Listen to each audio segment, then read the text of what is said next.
মার তো কষ্ট হবে, আমি সে কষ্ট দরকার নেই। ও যা কর্ম করেছে তাতেই গেছে আমার শান্তি। যেমন কর্ম তেমন ফল পেয়েছে, আমি আর ছেলেকে দেখতে যাব না। এনকাউন্টারে নিহত বারুইপুর কাণ্ডের মূল অভিযুক্ত প্রভাস মণ্ডলের মৃত্যুর পর এমনই এক নজিরবিহীন ও বিস্ফোরক মন্তব্য করলেন খোদ তার গর্ভধারিণী মা। ছেলের অপরাধের খতিয়ান ও এমন নৃশংস পরিণতিকে কোনোভাবেই সমর্থন করতে পারেননি তিনি। তাই চরম ক্ষোভ আর অভিমানে নিজের মৃত সন্তানকে শেষবারের মতো দেখতে যাওয়ার সিদ্ধান্তকে এক লহমায় প্রত্যাখ্যান করলেন এই মা। আমি বলছি না, আমি আর দেখতে চাই না, আমি দেখে আর কি করব, আর আমার যাবার শক্তি নেই। বারুইপুর কাণ্ডে এবার এমনই এক নজিরবিহীন ও চাঞ্চল্যকর ঘটনার সাক্ষী থাকলো গোটা রাজ্য। উত্তরপ্রদেশের যোগীরাজ্যের চেনা এনকাউন্টার মডেল যেন এবারও দেখা গেল পশ্চিমবঙ্গেও। পুলিশ সূত্রে জানা গিয়েছে, মঙ্গলবার গভীর রাতে অভিযুক্ত প্রভাস মণ্ডলকে সঙ্গে নিয়ে ঘটনার পুনর্নির্মাণ করতে বারুইপুরের দুর্ঘটনাস্থলে যায় পুলিশ। ঠিক সেই সময় পুলিশের নজর এড়িয়ে আচমকাই হেফাজত থেকে বন্দুক ছিনিয়ে নিয়ে পালিয়ে যাওয়ার চেষ্টা করে সে। পরিস্থিতি নিয়ন্ত্রণে আনতে এবং সম্পূর্ণ আত্মরক্ষার তাগিদে পুলিশও পাল্টা গুলি চালায়। পুলিশের সেই পাল্টা এনকাউন্টারে ঘটনাস্থলে খতম হয় প্রভাস। পশ্চিমবঙ্গের বুকে পুলিশি এনকাউন্টারের এমন ঘটনায় রীতিমতো এক নতুন নজির তৈরি করেছে। এই ঘটনার পর এলাকার অধিকাংশ বাসিন্দাই পুলিশের এই কড়া পদক্ষেপকে সাধুবাদ জানিয়েছেন। সাধারণ মানুষের বক্তব্য, অপরাধীকে একদম উচিত শিক্ষা দেওয়া হয়েছে এবং এই ধরনের কড়া বার্তার ফলে আগামী দিনে রাজ্যে অপরাধের গ্রাফ অনেকটাই কমবে।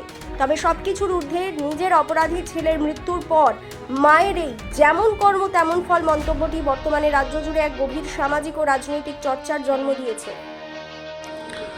পুলিশ এসেছিল বাড়িতে?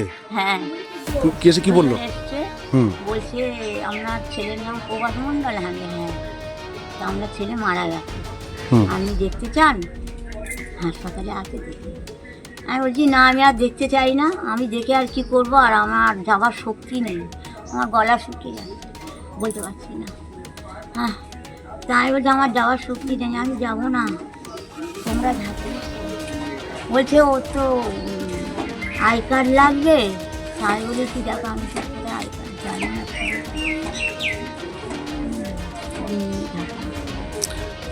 ছেলের যে মৃত্যু হলো তাতে আপনার কষ্ট হচ্ছে না? আমার কষ্ট, মার তো কষ্ট হবে, আমি সে কষ্ট দরকার নেই। ও যা কর্ম করেছে তাতেই গেছে আমার শান্তি। মানে ও যে নাবালিকার সঙ্গে যে হ্যাঁ, অত্যাচার করেছে তাতেই ওর মৃত্যু হয়ে গেছে, ভালোই। আপনারা কি মৃতদেহ আনতে যাবেন? না, আমার কেউ যাওয়ার নেই, আমি যেতে পারবো না, মৃতদেহ আমি আনবো না। আমি তো বললাম আর আমরা দেখতে চাই না, একদম দেখতে চাই না। তোমরা ওখানে নিয়ে থেকে নাও, গুদমে দেবে, কোথায় দেবে, ফেলে দেবে, দিয়ে যাবে, কেউ যাবে না। আচ্ছা, ওর আচরণে কি আপনারা কি ক্ষুব্ধ ছিলেন? মানে খুব অতিষ্ঠ ছিলেন? দেখো, আমি আর ওসব কিছু বলতে পারবো না। ও যে গেলে আমাদের কথা শুনি, বিশেষ করে মার কথা যদি না শুনি, নিজে নেশা ভাঙ করে, তা আমার অত আর কিচ্ছু বলার নেই। আপনার কি নাম? সন্ধ্যা মন্ডল। পুলিশ কখন এসেছিল? এই তো এই সকাল 5:30 6টা 6টা নয়।